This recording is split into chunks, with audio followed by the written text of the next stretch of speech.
Androso pastora. Ary vavaka isika rehetra tompo. Zahay Jesosy dia mahatsiaro fa tsy mahay fanahina na inona raha tsy eo ianao, satria efa nametraka anao mpanjaka anay ianao, mpanjaka anay ianao, nametraka anao mba Andriamanitra mahery amin'ny fiainanay ianao, nametraka anao ho ilay andrina ny fiadanana eo amin'ny fiainanay.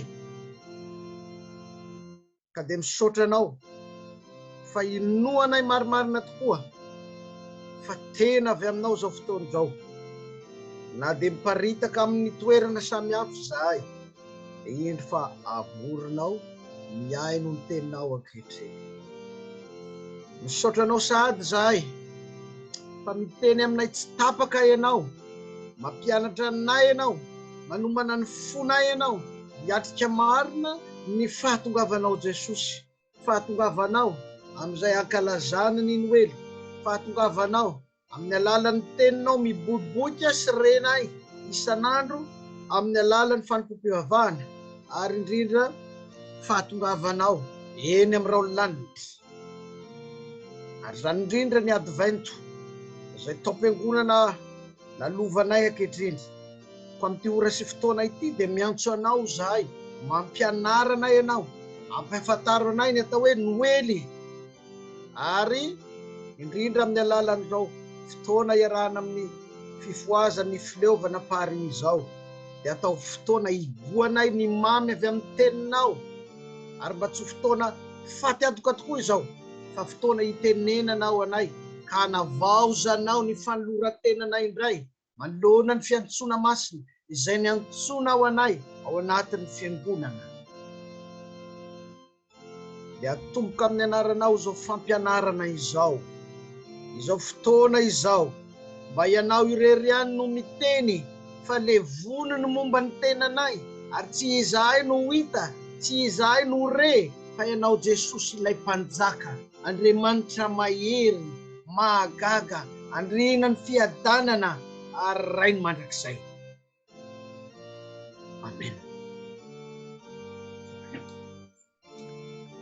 Voalohany indrindra ry havana malala ao amin'ny tompo, dia misaotra an'Andriamanitra lehibe isika noho ny amin'ny fitahiny izay omeny antsika fa afaka miaraka mivavaka eto ankehitriny amin'ny alalan'ny fiarahana ny hira, midera, mankalaza an'Andriamanitra Rain Jesosy Kristy, ary dia mifampiarahaba amin'ny anaran'i Jesosy Kristy Tompo hatrany isika. Eto dia manolotra hatrany ny fisaorana amin'ny fiantsoana sy fanomezany komity ny fifohazana fileovana pari, ny fifohazana fileovana pari manome anjara ny tenanay. Mankasitraka indrindra tompoko, misaotra amin'ny tsy fanadinoanareo. Ny lohateny izay nofidiko ho ampianarina amin'ity fotoana ity ary ny fanarahana tamin'ny komity sy ny tompon'andraikitra ao amin'ny fifohazana ny fileovana pari, dia ny hoe ny fifohazana mankalaza ny Noely araka ny Isaia 7:5. Ny fifohazana mankalaza ny Noely araka ny Isaia 7:5. Kanefa everiko fa mety kokoa ny mamaky ny Isaia 5:2 ka hatramin'ny 9 manontolo. Isaia 5:2 ka hatramin'ny 9. Noho izany dia hovakitsika amin'ny anaran'i Jesosy Kristy Tompo tsika izany teny izany. Ny olona izay mandeha amin'ny maizina dia mahita mazava lehibe, izay mitoetra amin'ny tany aloko ny fahafatesana no hiposahany mazava. Hamaroinao ity firenena ity, ary ampitomboinao ny hafaliany mifaly eo anatrehanao izy tahaka ny hafaliana amin'ny fararana ary tahaka ny fifaliany olona raha mizarababo. Fa ny bao fitondrana entany sy ny tsorakazo ny kapohana ny lamosiny izay tsorakazo ny mpampiasa azy dia tapahinao tahaka ny tamin'ny andro namelezina ny indiana. Fa ny kiraro izay mitrevatreva fandeha eo amin'ny fiorakorahany ady sy ny fitafiana miosindra dia samy hodorana eny okitay atoaka amin'ny afo izy zany.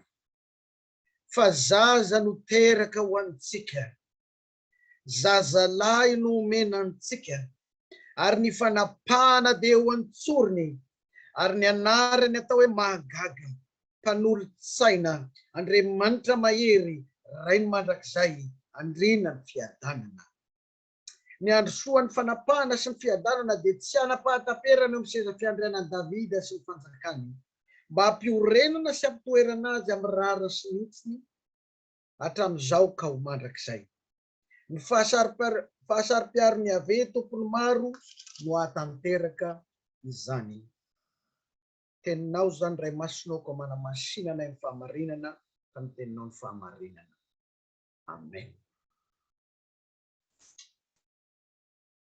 15 minitra no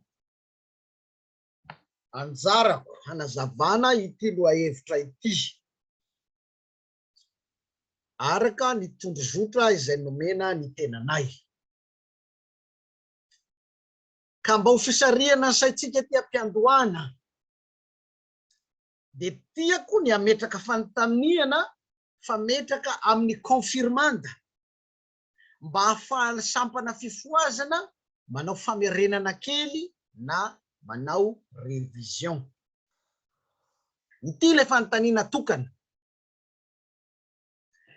Izy ao amin'ny boky, ao amin'ny baiboly no miresaka betsaka indrindra ny fahaterahan Jesosy Kristy. Averiko indray mandeha. Iza amin'ny boky ao amin'ny baiboly no miresaka betsaka indrindra ny fahaterahan Jesosy Kristy. Ao aritsika.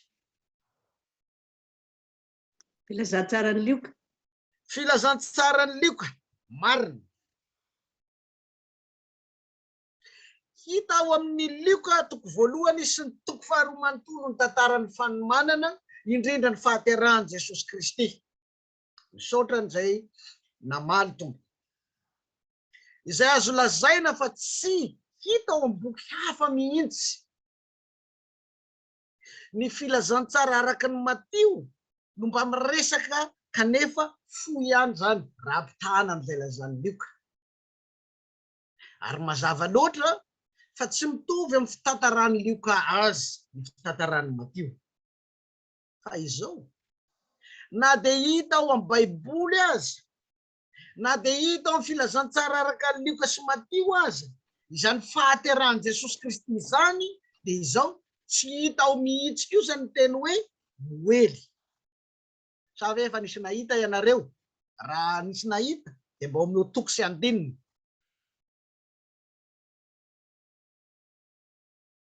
Izay ary no mitarika atsika hijery amin'ny teny, hijery ny teny hoe Noely.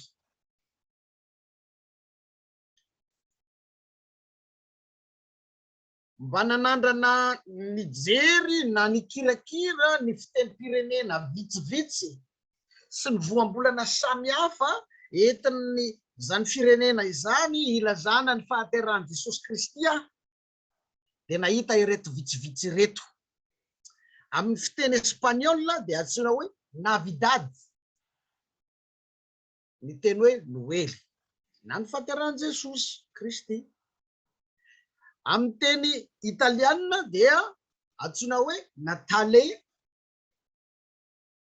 Ary amin'ny fiteny Frantsay dia Noely. Zay adikatsika malagasy hoe Noely. Ireo teny rehetra voalaza ireo dia niainga sy azo avy amin'ny fiteny latinina hoe nativitas daholo. Izay nahazahoana ny fiteny anglisy hoe nativity. Zay adika amin'ny fiteny malagasy mazava hoe fahaterahana. Raha ny teny frantsay hoe Noely manokana kosa no jerena dia nanomboka rehatra amin'ny taona 1440 zany hoy ny filologa. Ity dia azo avy amin'ny fiteny frantsay tranainy hoe Naël, izay nandikana ny teny latina hoe natalis, izay teny iray tarika na mot dérivé miaraka amin'ny navitatis, fahaterahana ny dikany. Tsara ny manamarika fa ny teny hoe natalis matetika dia miaraka amin'ny teny latina hoe dies, mandrakarivo, izay midika hoe andro. Dies dia midika hoe andro. Koa lazaina amin'ny teny hoe Naël na Noël arak'izany dia ny andro fahaterahana zanak'Andriamanitra dia Jesosy Kristy. Tsy mba nampiasaina tamin'ny fahaterahan'ny olombelona tsotra io teny io, fa mandrakariva no androana ny fahaterahan Jesosy Kristy. Ary zay no mahatonga an'ireny anaran'ny olombelona hoe Noël ireny, satria teraka 5 desambra ny akabeazan'izy ireny mba tsy ilazana hoe izy rehetra. Dia mety ho teraka ao an-tsainao ny fanontaniana hoe dia mba ahoana kosa ary ny voambolana anglisy hoe Christmas.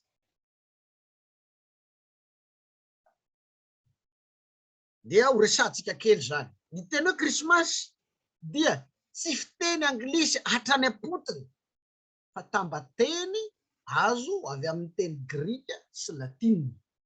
Ny teny grika hoe Kristos no voalohany, izay midika hoe ilay voaositra, izay nandikana ny teny hebreo hoe masiak, ka midika hoe ilay voaositra ho mpanjaka ny dikany.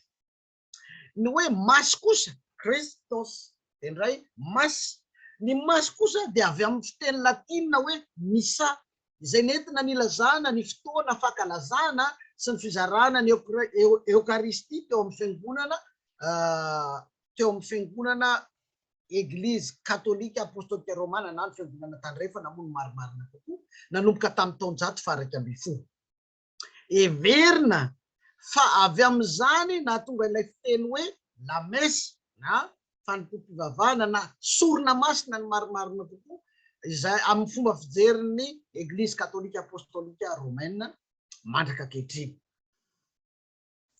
Eto amin'ity fampianarana ity ny tenako dia nisafidy manokana ny ampiasa ny fiteny frantsay hoe Noël.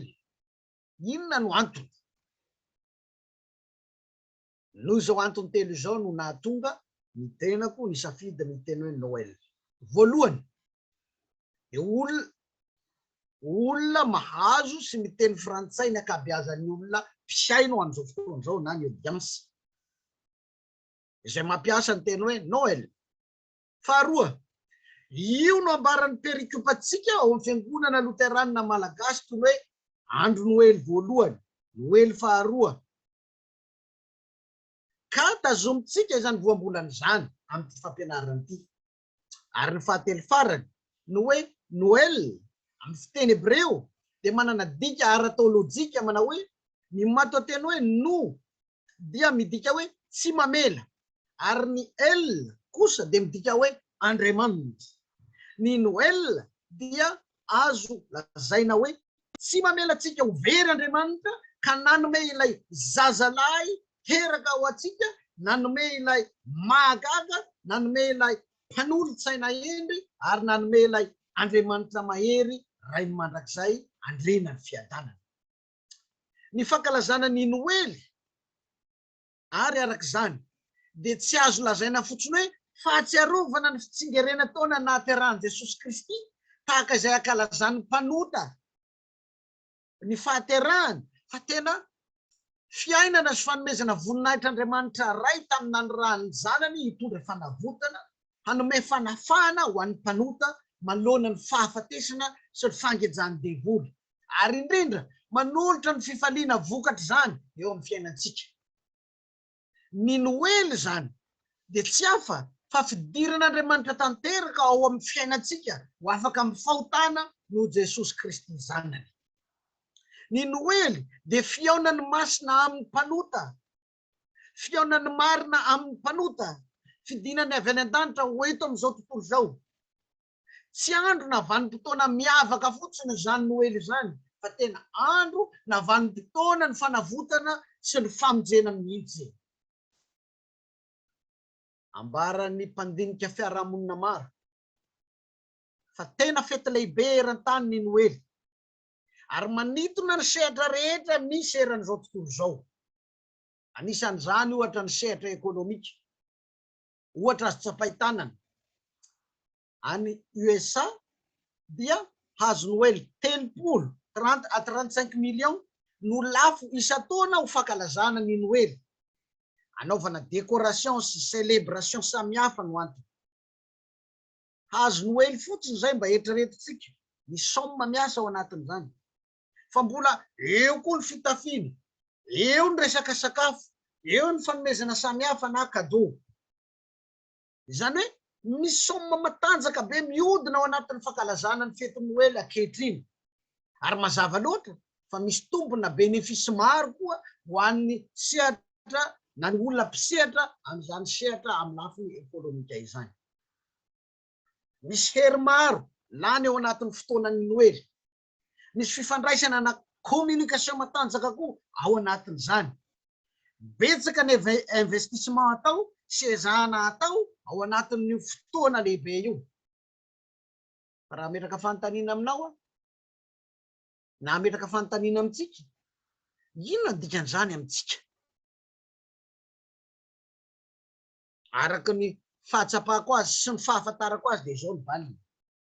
Misy olona manome lanja ny fetin'ny Noely na heverina fa manararoatra ny fetin'ny Noely mba hanaovana business.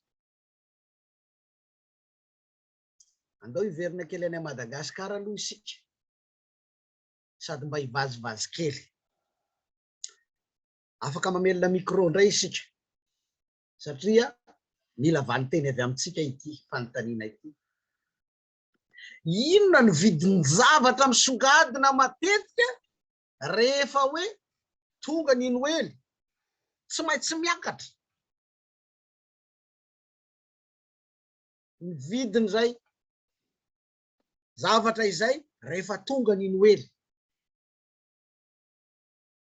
ary fampitadiavana mihitsy. Vidin'ny voronsoloza. Zay mihitsy le izy. Voronsoloza, gana, vorona samihafa. Dia nilaza taminareo aho teo hoe andao mba himekely. Fa izao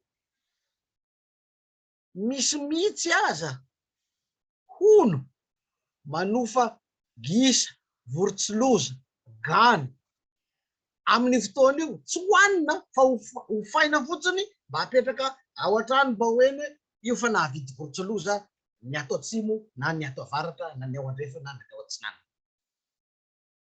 Somary matsikaiky ihany le izy, fa izao ny tena tiana songadina. Ilay izana zany fa tena iomanana fatratra ny fetin'ny Noely, satria fety manana ny maha izy azy. Ary tsy amin'ny lafiny ekônomika ihany fa ny lafiny sosialy koa. Ohatra amin'izany, misy olona eto amin'ity zao tontolo zao ity mankalaza ny Noely ho fanamafisana ny fifandraisana ara-piarahamonina sy ny finamanana, raha ara-tsosialy zany. Maro ny mpinamana, maro ny mpianakavy, maro ny mpiarahamonina mifamangy amin'ny vanim-potoana ny Noely. Mazava loatra moa fa vanim-potoana ny vakansa ny andro, ary ao anatin'ny calendrier mpanjakana mihitsy ny akabeazany eto amin'ity zao tontolo zao ny hoe vacances de Noël. Heverina fa isan'ny fanehoan-kerin'ny fivavahana kristianina ihany zany. Ohatra azo tsapain-tanana raisina amin'izany zao dia ity: rehefa tonga ny vacances de Noël dia mihalafo ny billet d'avion mandeha any Madagasikara, satria maro ny mpandeha hamangy ny havana, hamangy ny namana. Fa rehefa vita ny Noël na ny vacances de Noël dia izao midina ny vidin'ny billet. Ilazana hoe maro no miserasera ary manararoatra ny fihaonana ara-tsosialy io, fanamafisana ara-tsosialy io.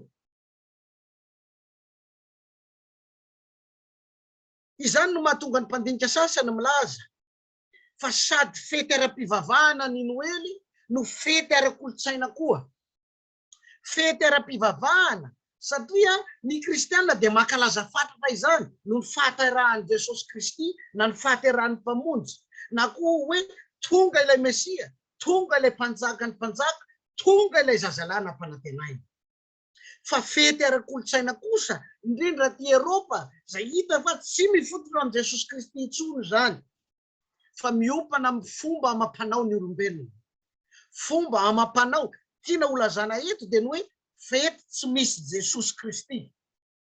Ankalazaina manetiketika amin'ny alalan'ny dihy maro samihafa ny Noely. Ankalazaina manetiketika amin'ny fiarahana mampifalifaly ny nofo sy ny saina ny Noely. Ankalazaina manetiketika amin'ny alalan'ny ango mamirapiratra na ho an'ny olona izany na ny tanàna. Kanefa tsy misy Jesosy na ny kely azy. Zany indrindra no mahatonga izao lohateny zay jerentsika izao. Ahoana tokoa moa zany fifohazana mankalaza ny Noely araka ny Isaia 7:5 zany. Ahoana ny fifohazana? Raha asiana entre parenthèse kely dia ahoana tokoa moa zany fifohazana aty Eropa mankalaza ny Noely araka ny Isaia 7:5 zany. Izany dia manisy tsindrim-peo matanjaka amin'ny fibanjinana ny faminaniana mesianika araka ny Isaia 1. Fibanjinana ao amin'ny teny fampanantenany avy Andriamanitra, mampitodika atsika ao amin'ilay zaza teraka ho atsika, zazalahy nomenantsika, ary ny fanapahana dia ho atsoriny, ary ny anarany antsoina hoe mahagaga, mpanolotsaina, Andriamanitra mahery, ray ny mandrakizay, andriana ny fiadanana. Voalaza mazava tsara fa tena nateraka ity mpanjaka ity, ary nandalo ny fahazazana ity mpanjaka ity. Midika inona amintsika izany? Na midika inona aminao ny filazana hoe fa zaza niteraka ho atsika, zazalahy no omenantsika? Réponse: juste la théologie d'incarnation. Tonga ilay voaositra ka nandalo 7 volana tao akibony mpanota. Andriamanitra avy any an-danitra ny tonga monina ao akibony vehivavy mpanota. E Maria zany. I Maria tena no mantsy no nilaza rehefa tamin'ny fotoana nilazan'ny anjely ny vaovao mahafaly taminy fa andalo 7 volana ao akibony zanak'Andriamanitra, dia hoy izy, ity aho ankizy vavy ny tompo. Fa ny tena marina dia ity aho andevavy ny tompo. Zay ny dikany amin'ny teny Grika. Aokany ho tanteraka amiko araka ny teninao, tsy mitovy amin'ny Jesosy Kristy ilay entiny ao ankibo. Izy tenany fa manaiky ho andevony zany Jesosy zany. Luka 1:7. Ilay mpanjaka avy any an-danitra miditra ao anatin'ny tontolo sy ny fanjakan'ny mpanota amin'izay nanambarany Maria trano hoe ny foko mankalaza ny tompo. Fa efa nijery fambany etoetra ny ankizy vavy ny izy. Luka 2:5-7. No efa fambany toetra tiany lazaina, dia ilazana ny fomba ny mpanota sy ny tsy fitovizany amin'ilay zaza hoentiny ao akibo sy ilay Andriamanitra ray naniraka nanome ity zaza ity. Ary izany nahatonga ny anjely avy an-danitra nilaza hoe arabaina ary ilaina soavina. No asoavina satria tsy soa i Maria noho ny amin'ny fahotana fa olombelona mpanota izy, ko arabaina ilay no asoavina fa ny avy any an-danitra dia indro fa tonga ao akibo ny mpanota. Zay sary ilazana izao tontolo izao sy ny fahamasinan'Andriamanitra. Andriamanitra miditra ao anatin'ny tontolo n'izao tontolo izao zay feno loto sy fahotana. Mazava be koa zay ambarany Isaia 1. Fa zazalahy io, fa tsy zazavavy, ary tsy olona ny tefitefen'ny fiarahamon'ny mpanota ka milaza tena sy manefy tena no sady lehilahy no sady vehivavy mikambana. Zazalahy io. Mety izy ametraka fanontaniana koa, fa nahoana tokoa moa no tsy nataon'Andriamanitra ho vehivavy ny Mesia? Izy mantsy dia ametraka fanontaniana, manahirana ny sain'ny mpanota. Aza mametraka fanontaniana vokatry ny mira lenta sy ny zon'olombelona izany manoloana ny planin'Andriamanitra. Izany fanontaniana ny zon'olombelona sy ny mira lenta izany dia mitsoka mafy ankehitriny indrindra ty Eropa izay manometsiny an'ilay pahary. aza mandany rondoa amin'ny fanapahan-kevitr'Andriamanitra. Safidin'Andriamanitra pahary zany ka tsy tokony isairana ny sainy noariana. Fandaminan'Andriamanitra masina izany ka tsy andaniany mpanota rondoa. Fanapahan-kevitry ny tsy toy zany ka tsy aisan'ny lohany marefo. Misy mantsy mpandinika ankehitriny sepotry ny fanindraindrana ny zon'olombelona ka samy laza fa vehivavy Jesosy Kristy, vehivavy Andriamanitra, zara feminainy fanahy masina. Ny marina nefa dia tsy resaka genre ny tianao sy ny tsilopeo amin'izany planin'Andriamanitra sy famonjen'Andriamanitra izany, fa tanteraka ao amin'i Jesosy Kristy ny famonjenany mpanota ampy izay. Ny fanapahana dia ho antsorony io zazalam-panjaka io. Io lay ambaran'ny dikateny la Bible second hoe la domination reposera sur son épaule. Ilazana fa Mesia manana fahefana sy hery ity zazalahy ity. Tsy domination entina hanaovana tsinotsinona ny hafa, tsy domination entina hanambaniana sy hanaovana tsindry azo lena, fa ny mifanohitra amin'izany ary domination céleste izay hitondra fanafahana ny reraka sy ny osa ho afaka mifangejany devoly. Ny teny hoe domination dia tsy ilazana fiandrianana fotsiny eto, fa ilazana fahefana tokoa, dia fahefana avy any an-danitra. Fiandrianana sady ny te-panjakana eo an-tanany ity zazalahy ity. Ary tanteraka ny hoe Davida tsy ho diso zanakalahy. I Davida mpanjaka dia ambaran'ny testamenta taloha fa nanana fanapahana teo amin'ny Israely. Ny hoe fanapahana amin'izany dia tsy resaka ara-jeografika izay milaza ny faritra iadidiana fotsiny, fa miaraka amin'ny hery sy fahefan'ny teniny. Ny an'ity zazalahy izay ambara sy nomena antsika ity dia ambara filazantsara araka ny Matio hoe efa nomena azy ny fahefana rehetra ety an-tany ka hatrany an-danitra. Fahefana avy any an-danitra no hoe ho atsoriny ny fahatongavan'ny Mesia. Dia tsy fifaliana ho an'ny fianakaviana ny poirany fotsiny, fa tena fifaliana ho an'ny vahoaka ao amin'ilay fanjakana mihitsy. Ary zany no mahatonga ny vahoaka ny ankalaza io andro fahaterahany io. Ankalazaina io fotoana io satria tanteraka soamantsara ny planiny avy Andriamanitra eo amin'ny tantara. Ny hoe tanteraka dia Andriamanitra miasa eo amin'ny fiainan'ny mpanota.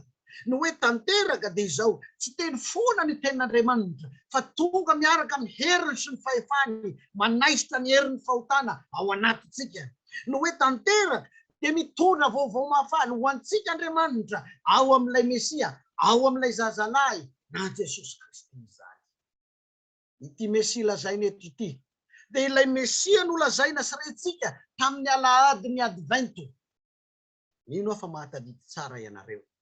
Mateo 7:25. Indro ny mpanjakanao, avo anao mpanjaka mitaingina zanaboriky, zanako ny boriky miasa. Mpanjaka tsy misy fahotana, fa mpanjaka ny ray ny avetenany, mpanjaka avy any an-danitra natao hitondra fahafahana ho an'ny vahoaka rehetra, ary tsy natao anao tsindry azo lena, fa ny mifanohitra amin'izany azy dia hitondra fifaliana sy fiadanana ho an'ny vahoakany. Nalaza ho nanana fahendrena ny mpanjaka Solomon, saingy voafetra ny fahendrena amin'ny maha olombelona azy. Nalaza ho mpanjaka na rantsaina Davida, saingy nidaraboka nanoloana ny fahotapijangajangana. Nalaza teo amin'ny zanak'Israely Josia, mpanjaka zany, satria anisan'ny tarika ny zanak'Israely hiverina ho mifanekena amin'ny ave ka hanao fanampivavahana araka izany fanekena izany, saingy nidaraboka nanoloana ny fahafatesana miandro ny fitsanganany tena maty.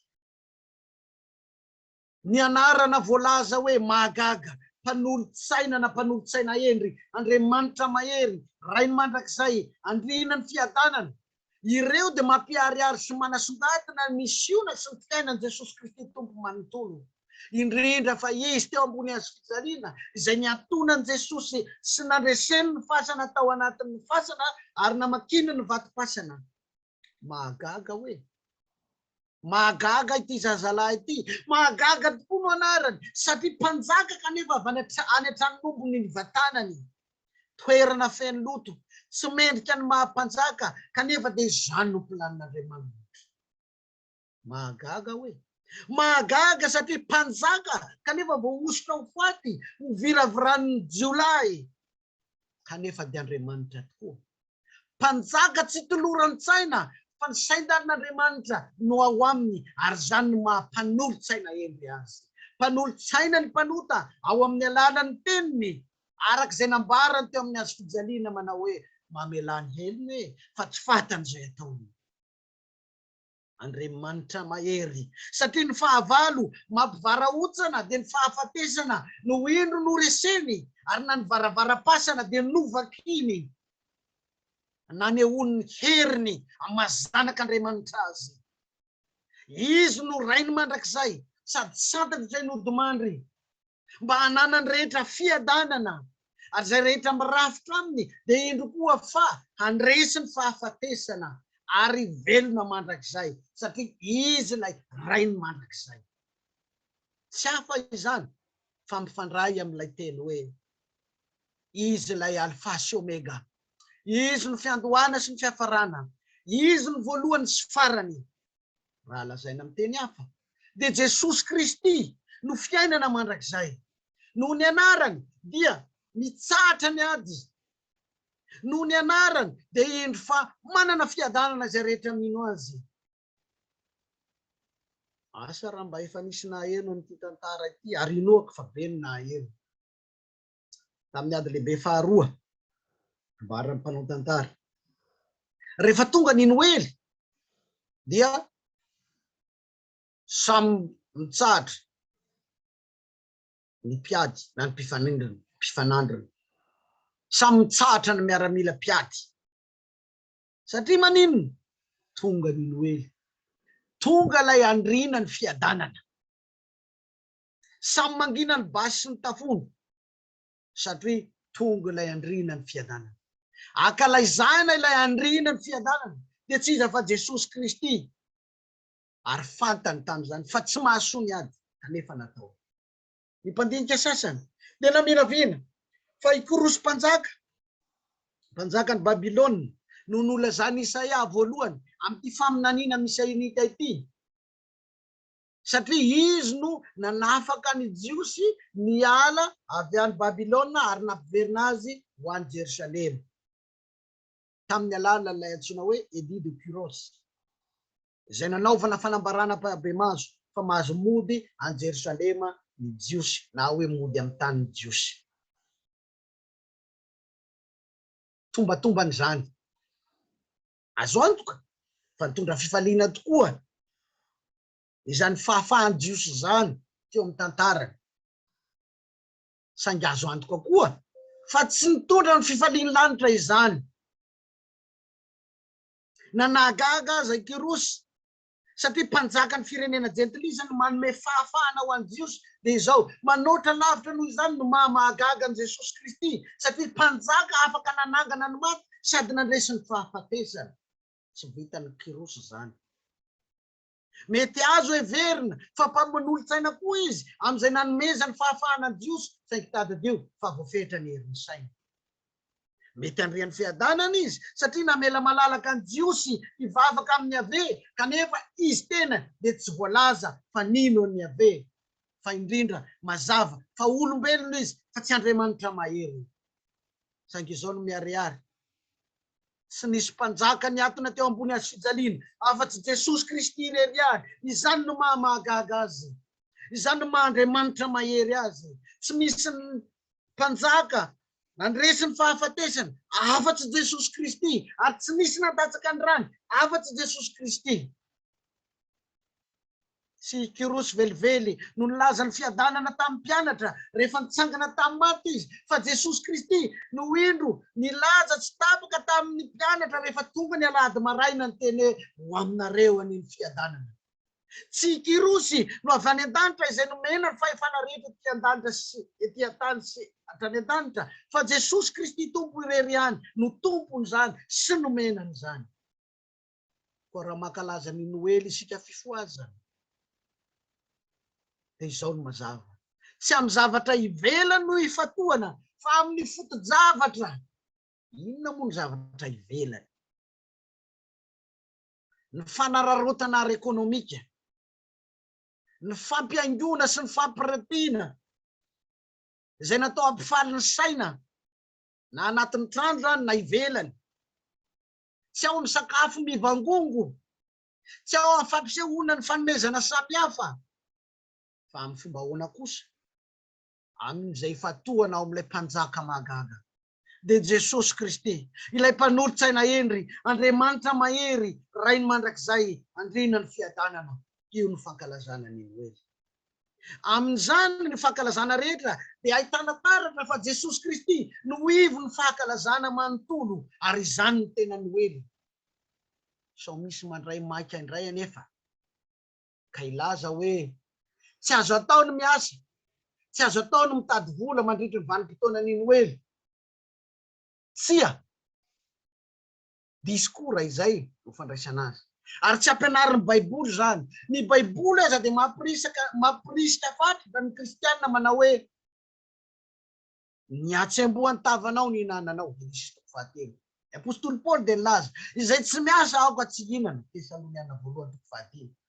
Fa izay tiana asiana tsindrim-peo kosa dia izao: miasa mafy, alavirina kamono, tadiavo ny vola, fa izao aoka hanomezana voninahitra n'ilay mahagaga.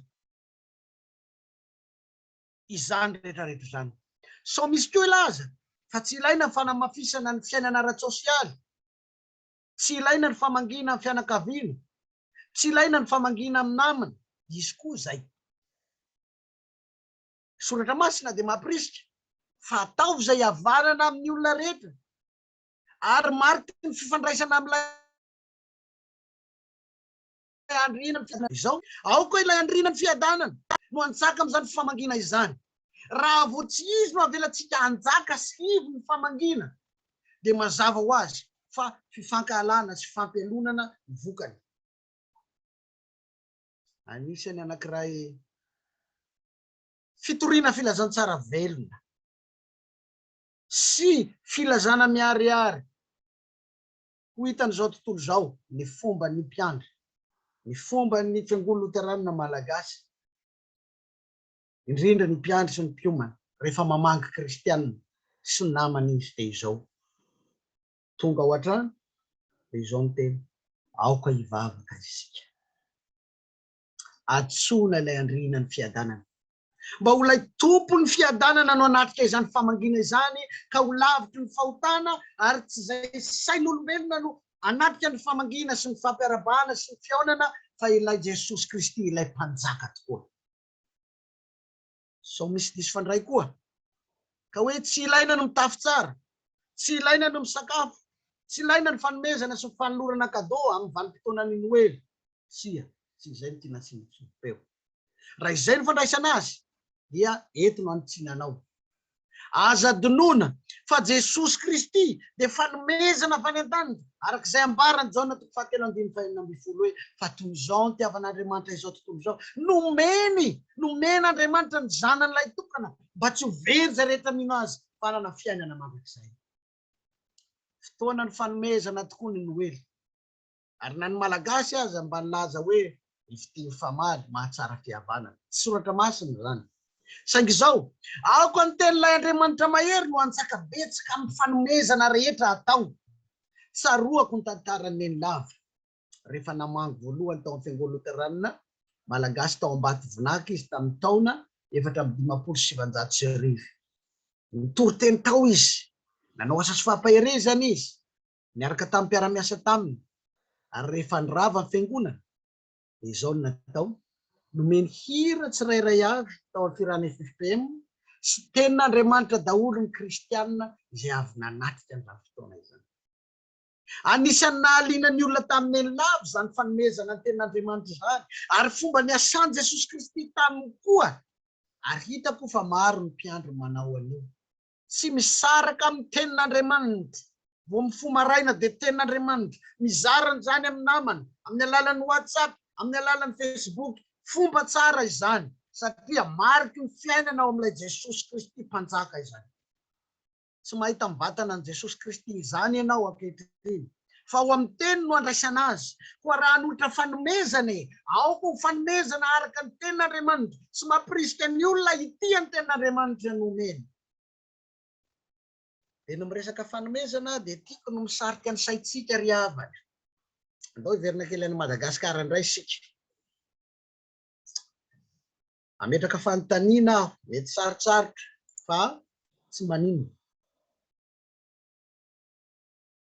Raha antany anareo aho hoe iza ny fo Nefelem na hoe aiza ny fo Nefelem, dia mety isy afaka hamaly ve? Iza ny fo Nefelem? Aiza ny fo Nefelem? Marimarina kokoa dia aiza ny fo Nefelem? Io ngamba ny mety kokoa.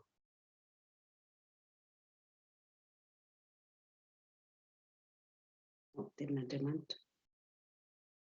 Sotra tompoko valy teny zay fa mety tsy mifanandry fotsiny valan'ny zavatra tadiaviko sy ny zavatra teneninao. Aleo valiko. Somary sarotra zay efa nambara.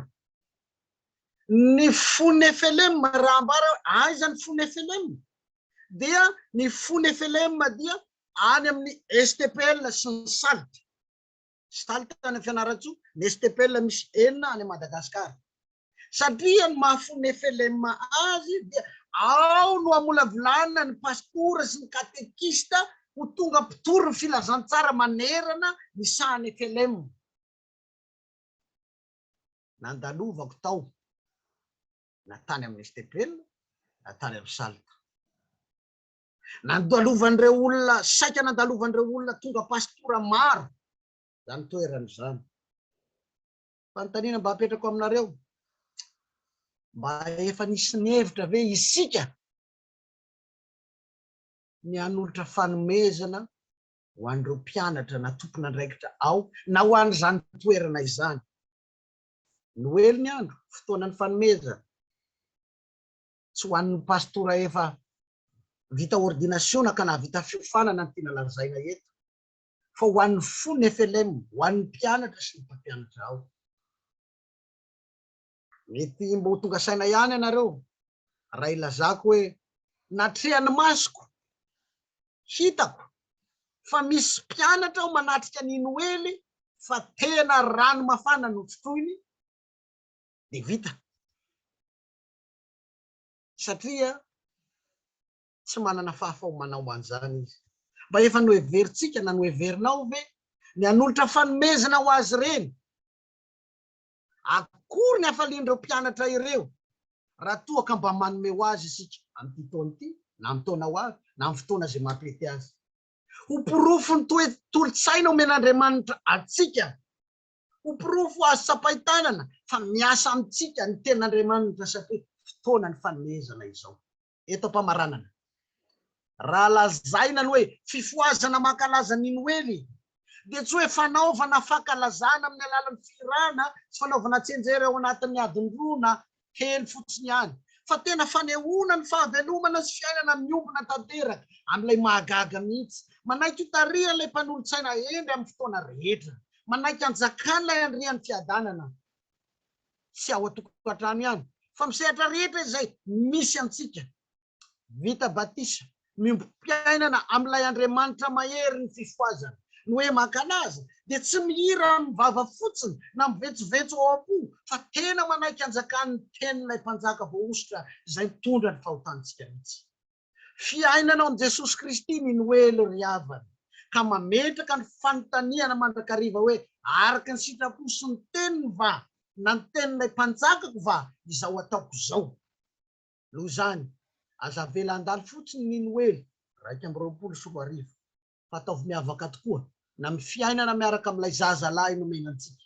No hoe miavaka dia fotoana tsy hoe atsapanao fiadanam-po fotsiny, fa ataovy mahita fiadanana koa izay rehetra mifampiserasera aminao no ny herin'ny tenin'ilay mahagaga, no ny herin'ny tenin'ilay mpanolotsaina endry, no ny herin'ny tenin'ilay Andriamanitra mahery, no ny herin'ny tenin'ilay ray mandrakizay andrina ny fiadanana mitarika anao.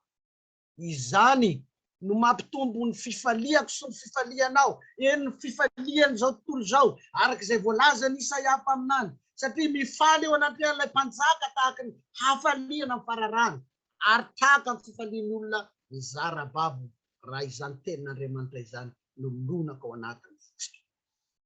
Dia voninahitra ny eo an'Andriamanitra ray zanaka ary fanahy masina izay fazy hatramin'ny taloha indrindra ka mbola ho azy mandrakizay. Amen. Mbola hery vavaka isika. Zao raha Jesosy Kristy ny amin'ny teninao, mpanjakanay ianao, ary ny teninao dia manana hery sy fahefana aminay tokoa. Ka dia aoka ny teninao ihany no fanilo ny tongotray sy fanazavana ny lalanay, ary zany ihany koa no hoaninay sy tsakotsakonay mandritry ny androm-piainanay, ahatonga anay ho velona ara-panahy ao aminao, mandra-pahatonga anao eny amin'ny raolinanitra, tsy amin'ny fotoana 5 desambra ihany fa indrindra famakivaky anay ity fiainana ity ambara-pahatonga anao rahatr'izay. Ny anaran'i Jesosy Kristy Tompo. Amen. Eny tompoko, faly miaraba antsika rehetra amin'ny anaran'ny Tompo ary miaraba indrindra manokana anao Pastora Randrianirina Valisoa. Makasitraka indrindra tompoko, tena mamy ny teny nitondranao anay amin'ny fankalazana Noely. Tena Noely mahagaga tokoa. Andriamanitra mahery no tonga eto amintsika ary metanetana ny fo mahatsapa an'izany hoe asaro-bidin'ny Noely izany. Tena fiainana izany fa tsy hoe fety d'anniversaire fotsiny. Ka dia misaotra tompoko tena tafita ny fampianarana ary dia mbola ho avy moa ny fisaorana anao fa atompoka ary ny fanontaniana. Nafaly ny mahagaga tokoa moa fa ny firenena dia tena ny firenena miady dia tena manajanona ny adiny amin'io andro Noely io. Fomba ve zany, fomba ve sa tena tsapany zareo tokoa le hoe andrian'ny fiadanana io ka zay no taona andro zareo. Fantaniana zany hoe aoka hiavana satria tonga le andrian'ny fiadanana sa dia fomba ihany io pastora. Saotra tompoko. Saotra tompoko. Mazava be moa zany fa ny teniko voalohany moa zany dia oray tompoko fankasitrahana. Izay Jesosy no tena isaorantsika, mampiona antsika eto. Saotra indrindra tompoko. Ny faharoa ny fanontaniana ny tena marina contexte aty Eropa moa zany zay raha hoe ady lehibe faharoa. Dia mazava be fa tany amin'ny 770 zany resaka zany. Dia rehefa mandinika atsika ny hoe amin'ny ankapobeny ny tantara teto amin'izao tontolo izao ity dia efa andairan'ny vanim-potoanan'ny modernisation zany resaka zany.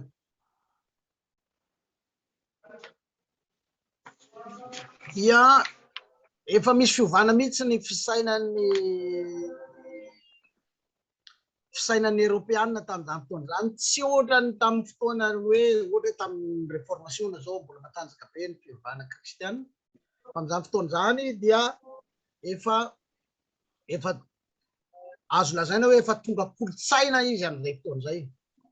Efa tonga kolotsaina satria izay mihitsy le aty Eropa mihitsy masina tsindim-peo amin'ilay resaka hoe kolotsaina, satria miresaka amin'ireo matetika zany na frantsay na européen na allemand dia miresaka fa tena kolotsaina sisa le krismasy aty Eropa zany.